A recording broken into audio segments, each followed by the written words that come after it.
And alrighty, as Jonathan would say. I think we're ready, Mark. Yeah. Well, welcome everybody to Lit Balm 107, believe it or not. And today we're delighted to have Alfred Corn and Tracy K. Smith with us as our features. But before we move into the feature section, I'm just going to briefly introduce my co-host Cassandra, who's an award-winning writer, scholar of prose poetry, and professor of writing and literature in Melbourne, Australia. Her most recent books of prose poetry are Pre-Raphaelite, Leftovers, and Fugitive Letters. She's currently writing a book of prose poetry on the atomic bomb with funding from the Australia Council. Cassandra co-wrote prose poetry, an introduction, and the anthology of Australian prose poetry. She is commissioning editor for Wesley magazine. What do you have for us for today? Well, surprisingly, a prose poem, of course. This one's called Ocean. It's part of the 21 poems I was asked to write with salt as their theme. So this is called Ocean. Feet first, we descend into the sky blue water, my hair a thick plaited crown. Sitting on barnacles and seaweed, the waves crash over the barrier chains in a cannon of salt and light. While I'm pushed up against the rocks, you wash over me with the curling sea foam. For a moment, we are a haunting of contiguous limbs, a mingling of flesh and bone. Over our shoulders, wind-driven waves grow into the grey sky. And I would like to introduce Mark Vincennes, who is, as many of you know, an Anglo-Swiss American poet, a fiction writer, a translator, editor, publisher, designer, multi-genre artist, and musician. He has published 20 books of poetry, including more recently Einstein Fledermaus, The Little Book of Earthly Delights, A Brief Conversation with Consciousness, There Might Be a Moon or a Dog with Gazebo Books in Australia, 39 Wonders and Other Management Issues forthcoming from Spite and Dibble, and The Pearl Diver of Irun Mani forthcoming from White Pine Press. If that isn't enough, he also has an album of music, ambience, and verse, Left Hand Clapping, which is forthcoming from Tree Torn Records. Vincennes is also a prolific translator and has translated from, as I always say, join in, German, Romanian, and French. He has published 11 books of translations, most recently An Audible Blue, Selected Poems, 1963 to 2016, by award-winning Swiss poet and novelist Klaus Mertz, which is just out from White Pine Press. He is currently working on a novel, a brilliant star-studded novel entitled The Age of Occasions. Vincennes is editor and publisher of Mad Hat Press and publisher of New American Writing. He has lived all over the world, join in, from Brazil to China to Iceland to India. He was born in Matilda Hospital on the Peak in Hong Kong, but now lives on a farm in rural western Massachusetts, overlooking Herman Melville's Greylock Mountain, Melville's inspiration for Moby Dick, where there are more, get ready for it, black-capped chickadees, great blue herons, and white-breasted nuthatches than people. Although he's in Florida, so I'm not sure what they have more than people there, but I would still like to see a white-breasted nuthatch if they're around. Mark. Well, there are lots of, gators and pelicans and, over here. I actually have done a Tampa version, but anyway, this is a little excerpt from my novel in progress, and it's from the section called The City of Lemons. At the farmer's market, someone slipped a poem into my pocket. It read, "To live a life full seems a luxury, a sobriety in all its gaiety. Just make sure it's never looking back upon itself. You were fingering through lustrous pearls from Mallorca and imagining the little oysters they came from. Love's labor's not lost at all. You and I, both members of the parliament, each of us with our own hairpiece. Can you hear me, sibling? Like a crow, I go on, and I'm also looking for scraps for discarded wrappers, the gnarled rind of an old watermelon, and the slippers, those tattered tartan slippers. Apropos, you should really wear your hat, darling. It suits you best in the chambers. Democracy. What a funny word. It's all about the labels, isn't it? When they swoop down from the balustrade with their fateful decree. You tell me it's all in the head. What isn't? I said, meaning it. But then I've forgotten what I next said. A poster on the wall read, "All the world's a theatre of voting machines under the sharp eye of the constituency." Next to it, another one read, "All the world's a water treatment plant under the naked eye of a good mother." "How many worms have you ever seen?" she said, holding up a handful of worms. "Is this how it feels to grow old?" I said. You smiled out of the corner of your wrinkled eye, breathed in and said sagely, "Shut one eye and then the other, then go deep into the ocean like a squid." "Who doesn't break into a million pieces at the bottom?" I said. That day, the world came to an end for the 7th time. "All will be fair in the end time," someone said. "So tell me this," I said. "This feels like another time." And now, I'm delighted to introduce our first feature today, which is Alfred Corn. Alfred has published 10 books of poems, including staked selected poems 72 to 92, which appeared in 99, and most recently, the Returns collected poems, which appeared earlier this year with Press 53. He also published 2 novels, part of his story, a Miranda's book in 2014, a study of prosody, the poem's heartbeat, and 3 collections of critical essays, The Metamorphoses of Metaphor, Atlas, selected essays, and Arcs and Covenants from 2017. As a graduate student in French literature, Alfred received a Fulbright Fellowship to study in Paris. For his poetry, he's received Guggenheim, NEA, and NYFA fellowships, an award in literature from the Academy and Institute of Arts and Letters, a fellowship from the Academy of American Poets, and the Dylan Blumenthal and Levinson prizes from Poetry Magazine. For many years, he taught in the grad writing program at the School of the Arts at Columbia, New York City, and held visiting posts at Yale, UCLA, the University of Cincinnati, the University of Tulsa, and Oklahoma State University. His book reviews have appeared in many prominent venues, including the New York Times Book Review, The Nation, The New Republic, the Hudson Review, and Poetry London. He's also written art criticism for Art in America and Art News magazines. In 2001, Abrams published Aaron Rose Photographs, for which he supplied the introduction. In 2003, he was a fellow of the Rockefeller Study and Conference Center at Bellagio Lake Como, and for 2004 to 2005, he held the Amy Clampett Residency in Lenox, Massachusetts, which, by the way, is just down the road from where I live. From 2005 to 2011, he lived mostly in London, teaching a course for the Poetry School and one for the Avon Foundation. His play, Lowell's Bedlam, premiered at Pentameters Theatre in London in 2011. In 2012, he was a visiting fellow at Clare Hall, University of Cambridge, working on a translation of Duno elegies, the Rilke Duno elegies. And in 2013, Clare Hall made him a life fellow. In 2019, he won the International Anderson Prize, awarded for a fairy tale by the Comune di Sestri Levante in Italy.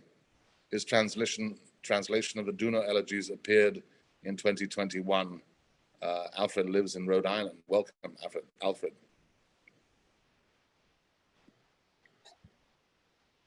Thank you, Mark, and thank you, Cassandra. I'm hoping that Tracy will be able to make it today because I was really looking forward to hearing her read. I've known her for many years. We got to be friends when she was working on her MFA and the graduate writing program at Columbia where I was teaching. And I knew immediately that this was someone very special.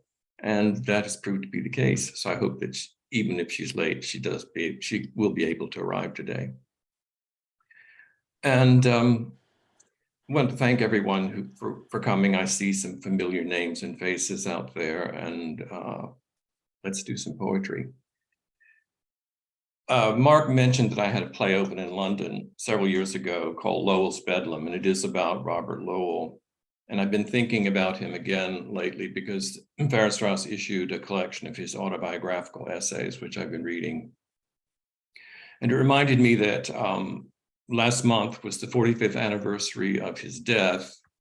I met him a couple of times. We exchanged a few letters, and he was very important to me when I was starting out as a poet. So after attending his funeral services at the Church of the Advent in Boston, I went home and began thinking of some sort of very brief elegy, which I did write using the stanza that he used for his poem, Where the Rainbow Ends.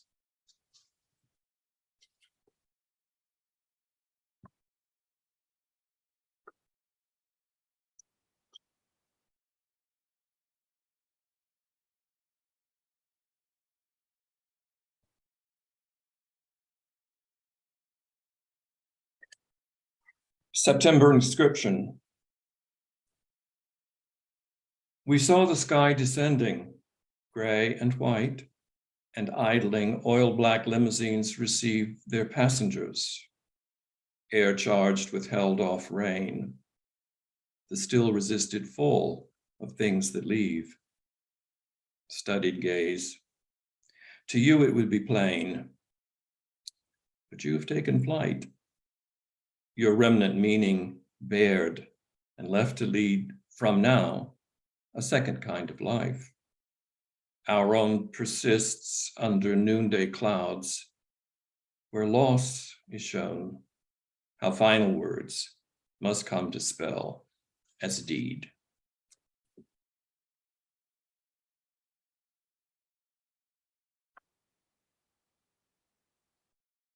Zoom allows some of you to assume invisibility, as we were discussing before the reading.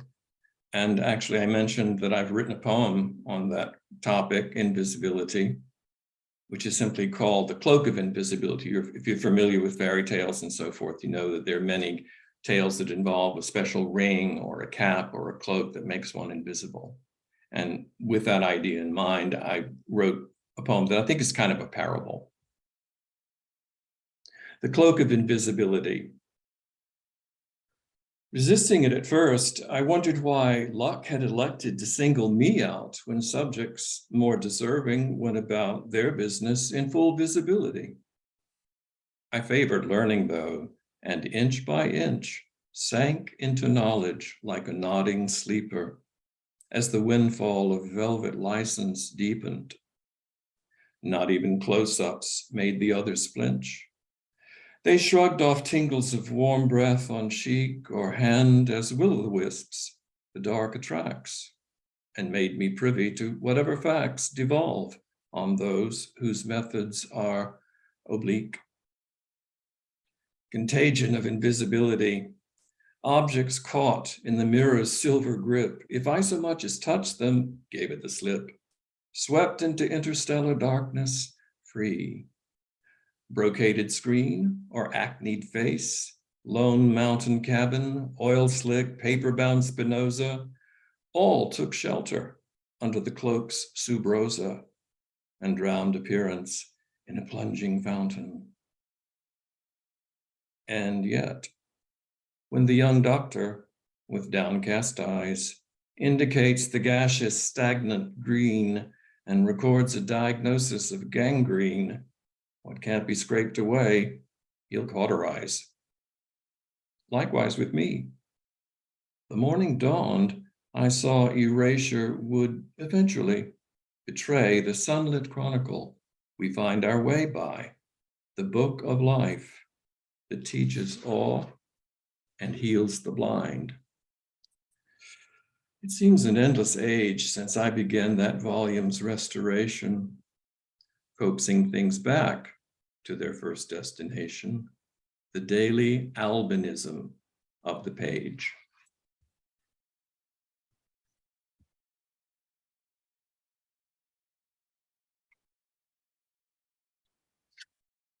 This one's called Winter Stars, and it begins with a tag from Dante, the Inferno. In fact, the last line of the Inferno, which, as most of you know, is E quindi uscimmo a rivedere le stelle.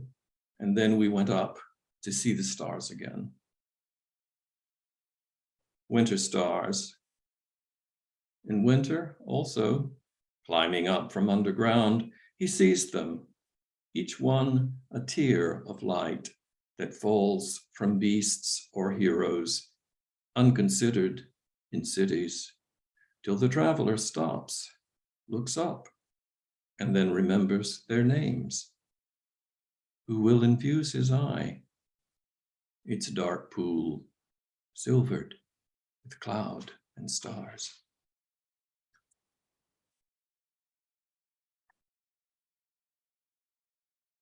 We are, unfortunately, in a time of war in several places on the planet. Most uppermost in our minds, I suppose, is Ukraine. So I think I would like to read a poem involving war, but not the war in Ukraine, but in fact, dating back to the US invasion of Iraq during the George Bush presidency, And some of the feelings I had about at that time, about that war, I have now about what's happening in Ukraine. And what gave me the starting point was how there was a time during newscasts every evening when they would screen faces of those who'd been killed that day and their names, and they would sort of slip down and you'd sort of see the whole stream of people who had died that day. And that's why I call the poem Cascade of Faces. 5 seconds of fame dragged them down the screen, ranks, names, faces, ages. Staff Sergeant Hannah Nagel, 24. Private Tom Abeel, 19. Major Luis Moreno, 33. Lance Corporal Rafiq Ibrahim, 20. Captain Roger Keane, 31. Candid American faces, unblinking, unafraid, unvenal, snapped a year, 2 years ago, not yet reviled or revered, the newscast's evening crop. Images swallowed up, transfigured, launched into an unlived future. On the Oval Office desk, dead center, one hot white spot lights the briefing's final page. A chief executive is working late. Behind him, tall windows onto a sky petroleum black, strewn with trembling sparks. In another hemisphere, noon towers over a desert city where his signature ignited hair, skin, and eyes of the unknown civilian. One by one, for how many terrorized 100,000s, the precedent was set, roofs, walls thundering down on their screams. He reaches to snap out the lamp, ambles to a door that closes on his steps. Official darkness. Clockwise, stellar bodies, in their long-term impartiality, continue rinsing the blackboard, which in a decade or a century will free itself from any obligation to save a chalked up tally of the cost.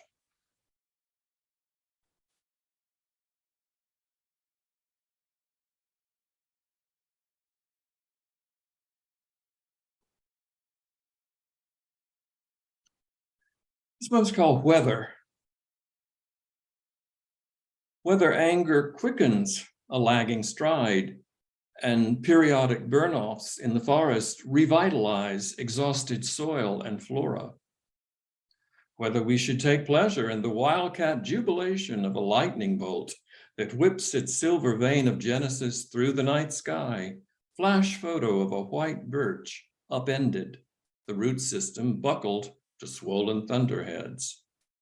And whether naming an offense amounts to sour grapes and common bitterness, or even the conceited nonsense of unwashed Yahoo multitudes, a yawping insult to civilized behavior. Whether a July rainstorm, even when it drenches the unprepared pedestrian and befuddles traffic, might be extravagant a joy like the hoops and escalating bop glissandos of Gillespie's upraised horn, cascading pitches, a countersong to meteoric chalk marks Perseid's burn across the house of Leo. And whether peaceful ecstasy might float up from a 15-second avalanche reflected in the skier's goggles, his jacket a spark of scarlet on the topmost slope, waiting for the homeward track to clear.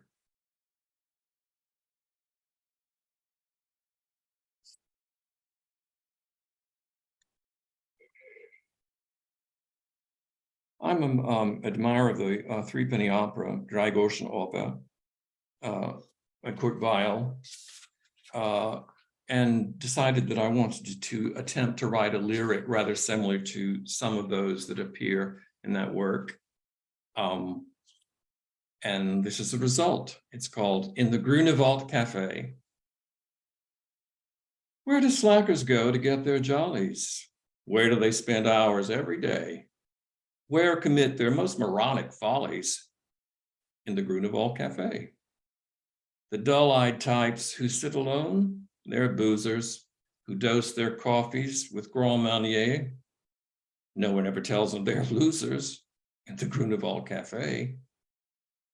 You hadn't seen the mobster's girlfriend.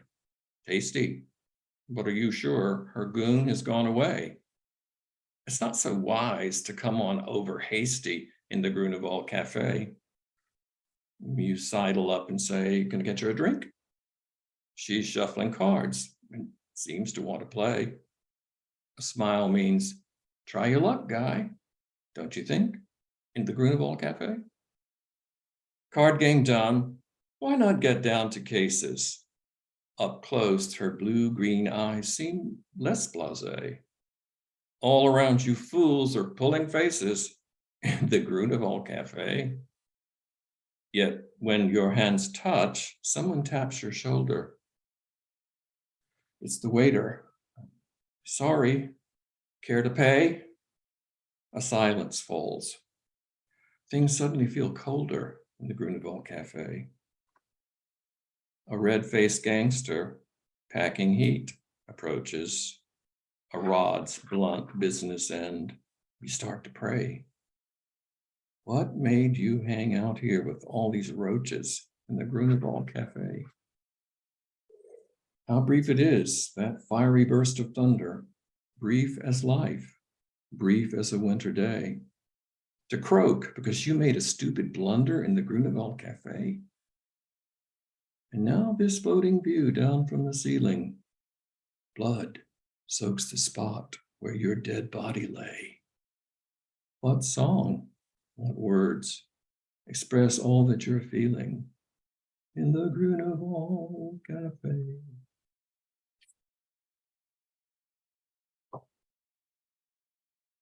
I last year published, as Mark mentioned, a version of Rilke's Duino elegy. So I thought I would conclude with reading the 10th and final elegy as a way to end my reading today.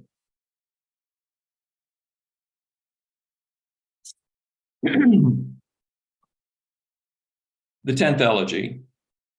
That I one day might, in an exodus from dark apprehensions, sing out in joy and praise to angels voicing approval. That among the clear striking hammers of the heart, not one should fail because of weak, tentative, or worn out strings. That streams running down my face would make it glow even more. That this reined in crying would begin to flower. Nights, oh, how dear you will be to me then, despite being brought low. To think I didn't kneel to you more eagerly, disconsolate sisters, and gather you in. Didn't, among your loosened tresses, freely lose myself. We who are lavish with our afflictions, how we peer beyond them in all their mournful lingering, to see whether they might perhaps conclude. But they are truly our winter leafage, our dark evergreen mind, just one of the reticent year's seasons, and more than a season, they are site, settlement, lair, ground, dwelling. Alas, how alien to us the alleys of Pain's city are, where in the unreal calm that follows a thunderbolt, what is molded solid out of the mold's hollowness will glitter. In gold-plated uproar, a ravaged monument. Oh, how an angel would trample clean away the street market of consolations, flanked by the church, all of them for sale, ready-made, as tidied and closed and switched off as the post office on Sunday. But farther on, the county fair's precincts are bunching up. Swings lofted in wild abandon, stunt divers and avid jugglers, and the shooting gallery's cartoonish figures standing for good fortune, targets that flip and tumble with a tinny ding when a more practiced marksman scores. Cheered for his winning strikes, he staggers on, for booths promoting every sort of novelty or drumming or hawking.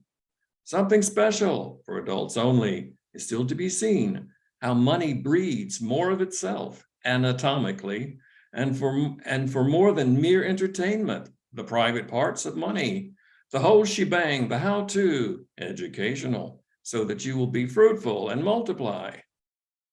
Oh, but a little beyond that, just past the last board fences where we see posters slapped up for Kill-Proof, the bitter beer that seems sweet to its drinkers, provided they can at the same time snack on distractions. Just behind the boards, on the other side of them, is the real thing. Children play, lovers cling to each other, off to one side, solemn in meager grass, and dogs answer nature's call. The young man is impelled farther on, possibly he's in love with a youthful lamentation. He follows her into the meadows. She says, "It's far. We live over that way." "Where?"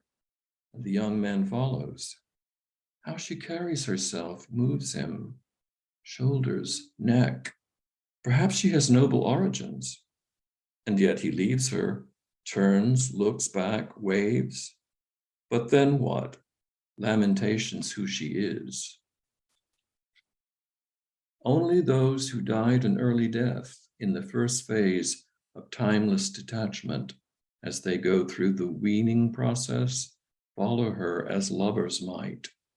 Young women she waits for and befriends, mildly indicates what she is wearing, pearls of suffering and sheer veils of forbearance.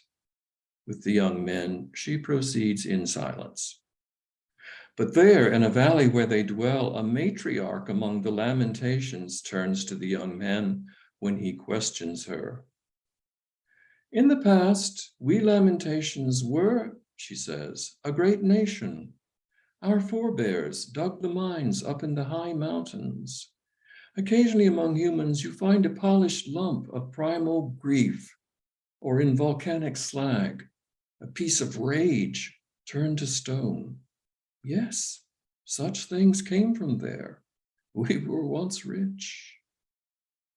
Gently she guides him through the far landscape of mourning, showing him temple columns and ruined fortresses where the lamentation princes once wisely ruled the country. She points out lofty trees made of tears and fields where sorrow has come into flower. The living know of it only as tender early shoots. She points out sorrow's pastured livestock, and often a bird takes fright, streaking straight across their sight lines to inscribe at a distance the picture of its banished cry. In the evening, she leads him out to the graves where ancestors of the lamentation clan are buried, prophetess and prophet alike. As night falls, they move more slowly, and soon a tomb floats up like the moon to watch over it all. A sibling to the one close by the Nile, the Sphinx, the hushed burial chamber's visible profile. And they are awestruck at the kingly head that for all time has silently weighed our human face in the balance of the stars. Disoriented by recent death, his seeing can't absorb it, but their gaze startles an owl from behind the pshent's rim, and its wing, with slow downstrokes, brushes the Sphinx's cheek, the one fully ripened and rounded. As it does so, within the new hearing the dead have, it traces on a doubled page laid open that inexpressible contour. And on high, the stars, new ones, the stars of pain's country. Slowly she identifies the lamentations. Here you see the horseman, here the standard, and that denser constellation they call the wreath of fruit. Then farther towards the North Pole, the cradle, the path, the burning book, the puppet, the window. But there, in the southern firmament, pure as the hollow of a hand that has been blessed, the brilliant sparks of the M that signifies mothers. Yet the deceased must be on his way, and wordlessly the older lamentation leads him to the dale where it shimmers in moonlight, the wellspring of joy. In fear and trembling, she names it. It is, she says, among humans, a current that carries great burdens. They come to a halt at the foot of the peaks, and there she embraces him in tears. On his own, he begins to climb the mountains of original pain. And not once does his step ring out during that untuned mission. Yet, if the eternally dead should alert us to a resemblance, then consider that they might be gesturing toward the catkins, these hanging down from leafless hazels, or else might mention rain that falls on dark soil early in the year. And we, who always thought of good fortunes as rising, would experience an emotion that almost astounds us when we see a fortunate thing that falls. Thank you.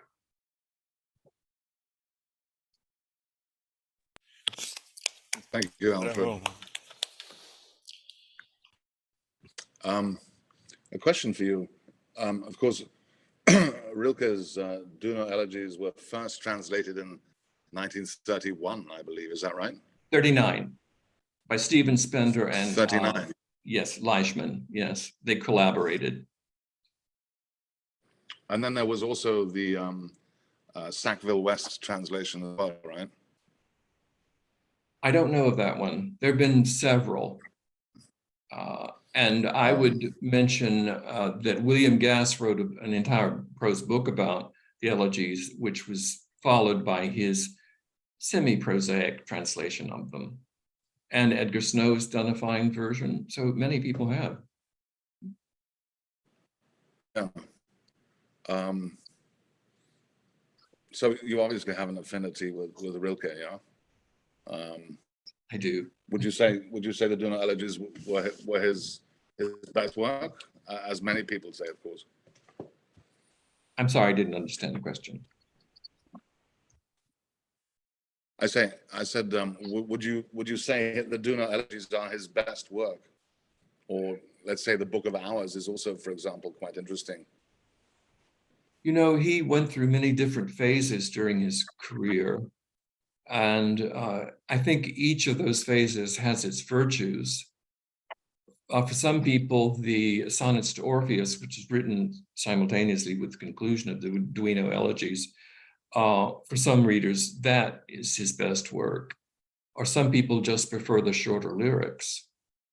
And I would say that over the years, my own preferences have varied according to my own circumstances, my own position in life, and so forth. But I did come to the conclusion that the most experimental, the most searching work he did, and the most difficult to comprehend, is the Duino Elegies. And there is a certain prestige of the mysterious that they have. So currently, I believe it is his greatest work. Gotcha. And that book of yours is just come out with Norton, is that right? It was published about 18 months ago with Norton. And it has the German-facing text, if you know German. Excellent, excellent. Thank you so much, Alfred, for this wonderful reading. Thank you. It looks like Tracy didn't find her way. Oh, I'm so disappointed. Sure. Yeah, as I'm sure several other people are. But let's have a fantastic open mic anyway. And excuse me, I will have to leave at 6. I will have to leave at 6 for another appointment. No, we much appreciate the reading. Fantastic. So happy to have you here. And so I'm also just going to mention that for the next Lit Balm, we have a lavender ink special, which includes John Warner Smith, T. Tillerman, John Klein, Louis Bravo with his translator, Catherine Yoge, and Zvonko Janovic with his translator, Bijana Obradovic. So that should be an interesting show. But yes, Alfred, thank you so much for today. My pleasure. In the meantime, I'm going to hand over the mic to my co-host Cassandra to take a look at what our open micers have to say. Hopefully, maybe Tracy will show up later. Let's see. We'll obviously have to interrupt the open mic if Tracy shows up. Cassandra? Absolutely. Yeah, absolutely. But we have some kind of the literati here with us tonight. So I've hit them up for some poetry readings. Alfred, that was magnificent. I was entranced. What a brilliant, brilliant reading. Thank you so much. I put in the chat the order of people that I hit up in the open mic. So Stephen is first. Stephen Creamer is going to read first for us. So you should be able to unmute yourself and give us your I'm here. I'll start by saying yikes. I don't usually get asked to read something a few seconds before I read it. Oh, it's the challenge. It'll give it a rawness that we'll love. This is going to be, I'm going to really take a risk here because Alfred just read a beautiful and I gather quite faithful and still resourceful translation of great Rilke. I've spent the last year desecrating Rilke. I don't mean that seriously. I've been writing departures from Rilke's new poems, puzzling them out in the original, and then writing something that departs from the original plus different translations that I've read. And in order to keep my dignity, I'm going to read two that depart so far from the original Rilke. I think that one might be hard pressed to find the premises that they depart from. Some are closer, and I've actually done some that are very recognizable Rilke from the new poems. What I would consider Rilke's breakthrough lyric poems, the two, part 1 and part 2 in 1907 and 1908. It was after sort of post Rodin, and he started writing what he called his thing poems. But again, to even talk about Rilke is in a way to kind of distract from what I've been doing for the last year. So this one is called Islands. He wrote a 3-part lyric called The Island. The second part, I've only done 2 of the 3, really refers to an island in the Chesapeake that I went to once or twice when I used to go with my family to Chincoteague. It's called Tangier Island.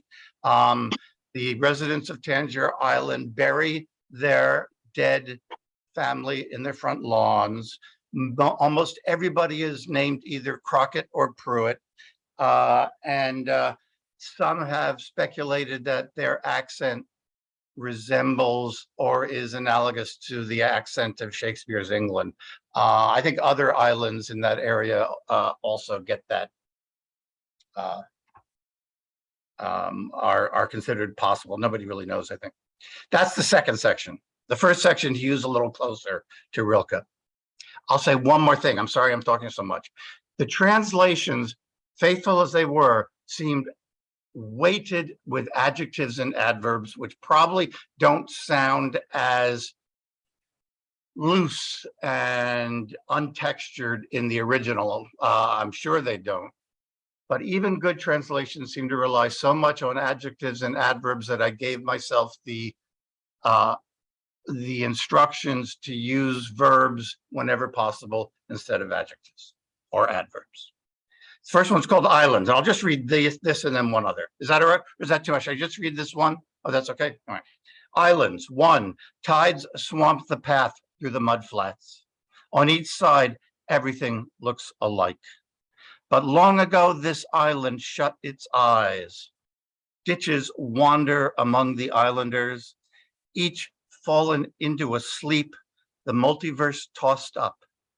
And few words surface in them now, just eulogies for strange debris that washed ashore and remained debris. Like a cheerless gift, the thought behind it, thoughtless, mean even, and never meant to make their loneliness feel any less alone. Then 2, and this is the one that sort of grows out of Tangier Island. It's active as a lunar volcano. To find it then, use a moon map. The islanders bury their kin, always a crocket or a pruitt in their front lawns, feet toward the sea that reared them. But most keep indoors now, like orphans with head lice, and peer into the mirrors of old photographs. In a brogue believed to sound Elizabethan, the one teen left who plays guitar is singing. Talents he nurtured on the island's outer dike, where gigantic sheeps that bite still propagate. And then I'll read another. This one, I think it's called Death of a Beloved. And as I worked on this one, who surfaced as I wrote this poem was a dear friend of mine whose name is or was Leonard. Death of a best friend. About death, I thought what everyone thinks, it subtracts. But you weren't taken from me so much as eased from my eyes, then given a getaway to some haven, strange, familiar, the way all moons smile the same smile. Your ways of remaining kind stay fresh. My best friend, making friends among the dead. Through you, I meet them. We talk, but just before they give directions to their harbor, I shut them up. I have my ways to find you. That's it. Wow, thank you. Sure. Long ago, this island shut its eyes. We need a Rilke lip balm, I think, Mark. I love your verbs, Stephen. I love Rilke. I love Rilke, by the way. I don't mean any disrespect. No, it wasn't taken that way at all. It was taken as a wonderful starting point. I think that's a good idea. Maybe a Paul Celan and Rilke special. Nice. Well, you're doing one by J.T. Barbary's Valerie, right? Isn't it? You're publishing. That's right. Yeah. Thank you. Well, I think so we're going much, to move on to Don. Don Krieger is next. He's going to excite us with something wonderful. Thank you, Cassandra. And thank you, everyone. On March 3rd, 2022, Katie Meyer, captain of the 2019 U.S. national champion Stanford University soccer team, committed suicide in her campus room. Sparrow Generations. Brown offered a full ride on my tennis, MIT on academics. Even then, I knew I want to learn in college. I have a choice. Chris Dolman, Tony Dorsett, Dan Marino, the lucky athletes who soared to glory. Their generations passed through Pitt Stadium right outside my office window. I marveled at as the Coliseum was demolished, and one early morning at the end, when no one else was looking, the facade with the entrance gate fell, the last grand relic to come down, broke the street and the sewer beneath, and I finally understood that choice I made at 16. Now it's an event center, the Pete, glass and concrete, food mall and Wi-Fi, Judas Priest and basketball, Foo Fighters, hockey, Disney on Ice. Sometimes I ride up the escalator, mostly I walk outdoors through the hedges, alive with birds, feral cats, and groundhogs.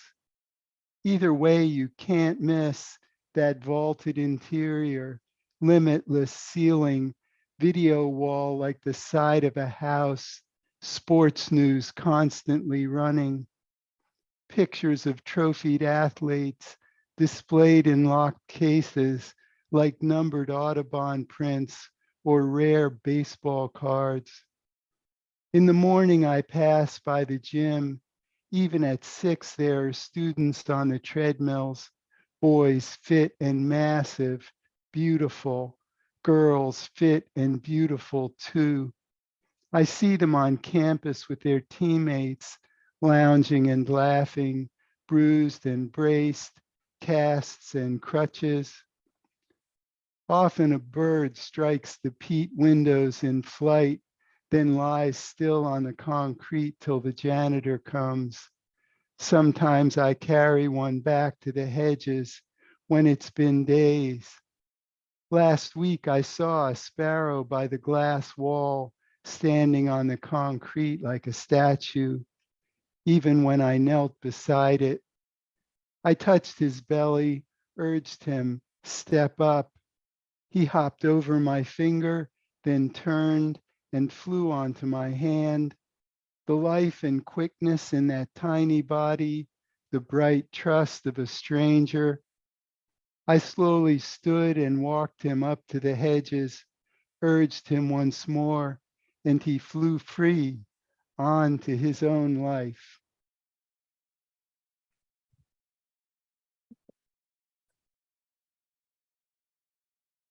Thank you so much. That was so incredibly moving. The bright trust of a stranger and your visuals. I loved seeing those in the background. Thank you so much. Thank you for sharing that. One of my favorite people in the world is here today. It's Holly Iglesias. And so just like I've put everybody on the spot to read for us, I did put her on the spot as well. So Holly. Thank you, Cassandra, for putting me on the spot. And thank you, Alfred, for that beautiful reading. And I'm happy to see that my fellow Press 53 poet, Hetty Habra, is following me. So it's lovely to be with all of you. My poem, the title is Leave Me, with an epigraph by Lorene Niedeker's, from Lorene Niedeker's Foreclosure, which is, may prose and property both die out and leave me peace. Picture her in a hat that once had a bit of flair, but that was long ago. So picture her now, Lorene, ever spare, ever wary, tramping through reeds, through muck in rubber boots and a bulky coat, faded plaid, probably a man's coat, but she's a woman in it, a woman of hard hungers and ideas honed like a felling axe. Upper Midwest, Lake Country, town where the post office matters as much as the bank. But with Lorene, it's her house that matters. Just a cabin really, but hers in a way that says, I don't give a good goddamn about hanging wallpaper or anything other than reading and writing. Lorene, alone, indoors and out, not much company but the typewriter, her keen eye on the neighbor screwing the lid of a popcorn can over a hole in his wall so the wind won't mouse in, which is what Lorene does. She lays down tiny lines, this time 8 of them, tight and tidy on the page, then looks away, maybe through the back window, the one by the pump, before raising it a crack, letting the grief out, letting the mouse back in. And that is why she's one of my favorite people and favorite poets in the world. So a woman of hard hunger. So many good lines in there. Thank you so much, Holly. Thank you. Thank you. And yes, Hetty Habra is next, and she's going to share her screen, which always excites me. I don't know why. Someone else sharing their screen always makes me feel very like, ooh. I have to unmute myself. Hi, everybody. Excellent. Thank you Hi. so much, Alfred, and all the readers. And I hadn't planned on reading after a feature by Alfred, but I accepted Cassandra's invitation with pleasure. And since you mentioned ekphrastic poetry, I thought I would share an ekphrastic poem. Let me see if I have, can you see my screen? Okay. So this poem is inspired by the dream and by Henri Rousseau, Le Douanier Rousseau. And here is the painting. Entrapment within a Douanier Rousseau painting. My dream is unlike your lover's Jadwiga, who lay naked on a sofa in midst of the jungle, staring at a couple of tame lions, listening to the sound of the flute of a snake charmer.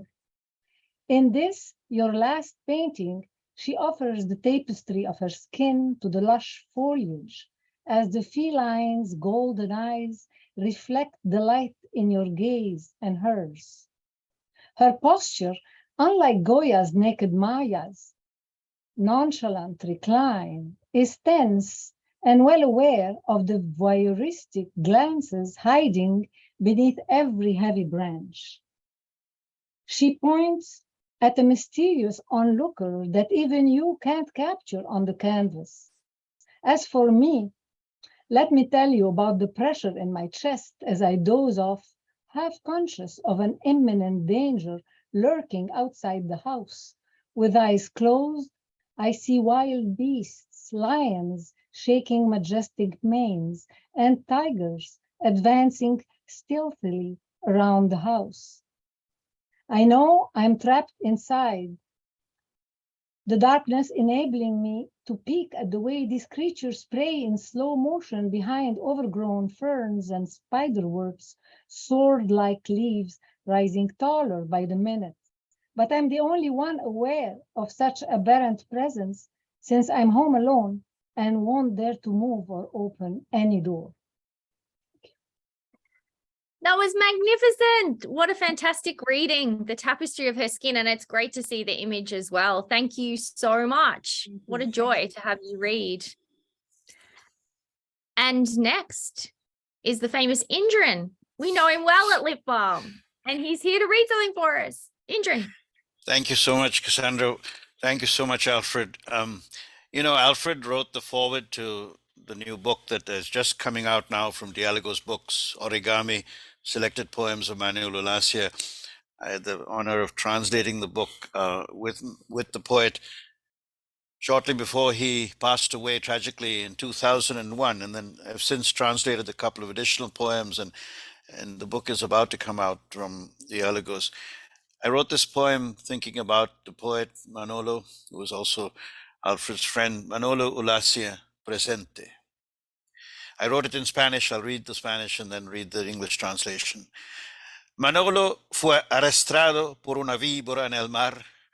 Se fue lejos con aquella corriente de resaca, lejos de la tierra, de la vida, al mundo de los mitos, más allá de Hades, a las estrellas que emiten luces negras en un inframundo de sueños, de pesadillas, al otro lado del dolor y de la razón. Pero hay justicia en este mundo, que viene tarde o temprano, que no va a dejar inapercibida aquella muerte a las 5 de la tarde, un domingo, a la vista de la playa Buenavista, cerca de Iztapa y de Zihuatanejo, en México, donde nos hicimos amigos y socios, donde nos entregamos el uno al otro el más precioso encargo, la metáfora, y ahora, más de 20 años después de aquel robo en alta mar, viene el fruto, el testamento, tus poemas, Manolo, nacidos de nuevo. Manolo Ulacia, present. Manolo was carried away by a snake in the sea. He traveled far away with that undertow, far away from the earth, from life, to the world of myths, beyond Hades, to the stars which emit black lights in an underworld of dreams, of nightmares, to the other side of pain and of reason. But there is justice in this world that comes sooner or later, that will not leave unnoticed that death at 5 o'clock in the afternoon on a Sunday before the Buena Vista beach near Iztapa and Zihuatanejo in Mexico, where we became friends and partners, where we gave each other the most precious charge, the metaphor. And now, more than 20 years after that robbery on the high seas, comes the fruit, the testament, your poems, Manolo, born again. Thank you. Thank you so much. The most precious charge, the metaphor. Now I'm just a sad little monoglot. So I'm feeling very, very overwhelmed by the number of people here who translate and speak a million other languages. So thank you, Indran. It's always a pleasure to hear you read. We have John Wessock next. He has a new book. No one reads quite like John, so I always love hearing what he has for us each week. Oh, okay. Well, yes, this is a poem from my book, The Shaman in the Library. It's in 2 voices, and it's called Reading Zen on the Train. It's in these pages, the isolated monastery, gnarled plum tree blossoming in the snow bell at 4 a.m., old monks, black robes, zafu zabuton, full lotus sound of a wooden block in the courtyard. Cell phone ring, hey brah, I'm on the train by Solana Beach, where's the nearest liquor store? Neither tattooed hand covers the mouth that coughs infectious spores into shared air. Bell reverberates into silence, sore knees, lonely candle. Even here, the dust and dirt of this world.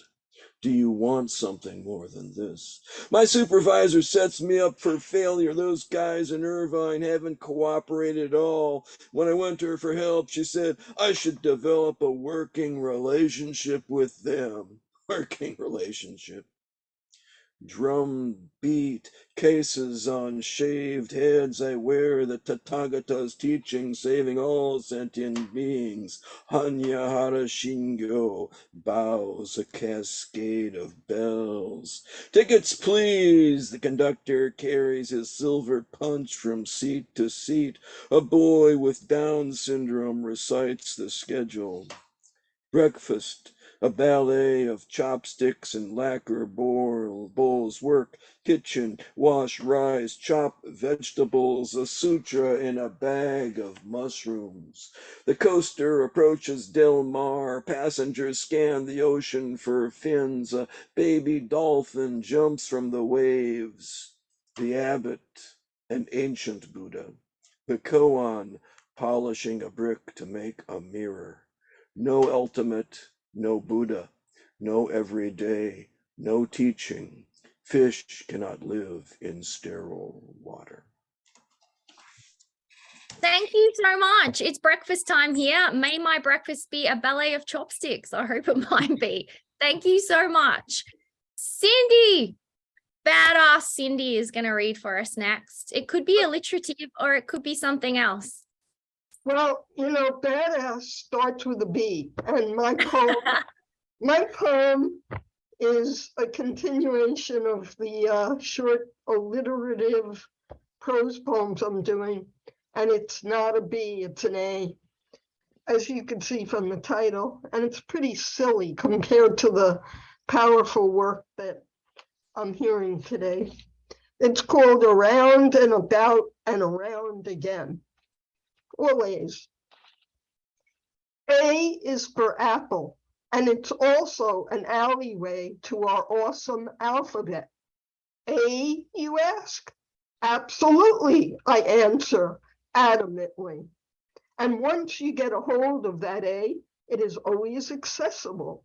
And you can find it anywhere in Albany, Albuquerque, Andalusia, Appalachia, with a short A, not a long A, as I've been admonished.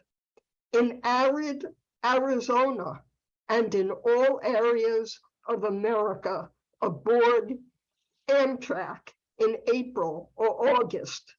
In Angola, Afghanistan, and Azerbaijan, I can't pronounce it, Azerbaijan, in the Arctic attic of Aunt Agatha's abode in Anchorage, Alaska, aloft in the air, along the avenues of Austin or Akron or Abilene, in Article A of your attorney's affidavit, your advocate, in which he argues for abeyance at arbitration while you absorb an abundance of alcohol. And in Australia, where the alluring Miss Atherton is amazingly active in the arts. You can accommodate A's any place, actually. Your abdomen, your arteries, your abs, your aorta, your adenoids, your appendix, your armpits, your arthritic ankles, and your alimentary canal. It's alimentary, my adorable and amiable amigos. Although I am aching to keep this anacreontic appropriately antiseptic. Aha, there's an asterisk after anacreontic because I already assumed you were going to ask. An anacreontic is an ode, and it was named after the Athenian author Anacreon. But all right, I'll allow an aberration for the sake of all this alliteration. Alleluia and alas. Up your, you could all fill that in. Now, how about them apples? I love that. I should have filled in ass instead of ass, as we say here. I was going to, but it has alas, and I needed to rhyme it. Absolutely. Absolutely. And look, I get a mention and I'm active in the arts. I'm happy with A, Cindy. I love the A. Awesome. Thank you. We have usually we'd go straight into Bob, but we've got Karen and then Bob. So Karen, are you ready? Yes, here I am. Do I begin? Yes, please. Okay. This is 3 short poems from a recently completed manuscript called Beasts. This is The Snake in the Grass.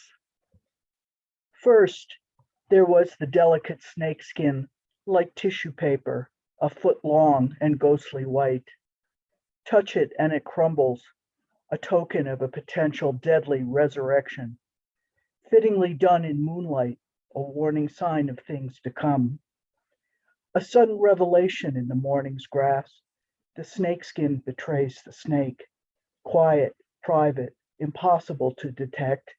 This hidden cold-blooded arrow of death takes its victim's last breath, a gasp in the terrible silence. And just before the sacrament of the strike, beneath the now unbalanced clouds, one hears the whole desolate final reality of a hiss beneath the shroud. Then quickly, the venom works, and the world ineffable spins right again. The next one is called A Summer Accident. The creature, moving too fast, did fall, bobbing and bobbing at the well wall, yet frantic, climbing up and up, then dropping back, only to dip, float, and flail on and on to exhaustion, Then the final thrash, the drumming heart, the surrender into the folded nothing of an empty sun, now a floating sacrifice, obedient to death. Maybe the whole agony was for this. And last, crossing a field. Crossing a field at midnight, restless, I blunder into the stirring stillness of a herd, its dark force and mass in the night thickness, holding the land down by their presence. I feel their heat, tatters of hay frittering towards me in the downwind, a woken crow indignant at my presence. I had happened into his dimension. For a moment there, I felt as if the night was waiting for me, and I wished I knew the password so that the curtain would part. But there was only giant tree shadows and the quiet breathing of the herd in a snow-lonely field. That's it. Thank you so much. The snake skin betrays the snake. I love that. Thank you for sharing. Thank you for letting me read. The best way to end lip balm, a fabulous lip balm like this one, is with Bob from his kitchen. We look forward to it every week. He's always got something special for us to take with us for the rest of our evening or the morning. And so, Bob, I'm dying to see where the dishcloth is in your background, if it's moved further along the sink, if there are any extra pots and pans, but mostly I'm just wanting to listen to your gloriousness at the end of this lip balm. Well, thank you. That's sure hard to live up to, though. No, that's easy for you.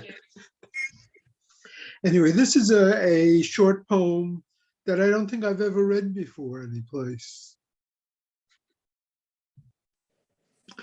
The idea of, or an outline, the words extra, or no longer a description of, the dimensions those of a rhino or giraffe, or a man who has been inflated. The story starting in this way. And that's why he's our Bob, and we love him. So thank you. That was an amazing way to end. Back to you, Mark. Well, thanks, guys. That was an amazing open mic. So sorry that Tracy couldn't make it today, but we'll have her another day. And thanks so much to Alfred for an amazing reading. And just to remind you guys, we've got the Lavender Ink / Dialogos special coming up next Saturday. I'm reading to you here today from Tampa, Florida, which is a different location than I normally read. I normally am in the country on my farm overlooking Grey Rock Mountain, honestly, which I prefer. But anyway, so here's a poem called Back in the City. No longer exposed to the moon's changing cycles, everything is illuminated in camphor and phosphor, in sulfur and carbon dioxide, radioactive waves of invisible power raining down. Absence is a kind of emergence. Sea cucumbers line the curbs, searching for trace elements of brine. Ducks peck their way down the roads, and especially on a Friday night when garters are exposed, the old pissoir reeks of childhood memory, rank but comforting, like a blue cheese growing old. Thank you, everybody. Wonderful lip balm. See you next Saturday in Tampa, Florida, with love and poetry. Love poetry and sea cucumbers, Mark. And stinky cucumbers with gorgonzola. Excellent. See you guys.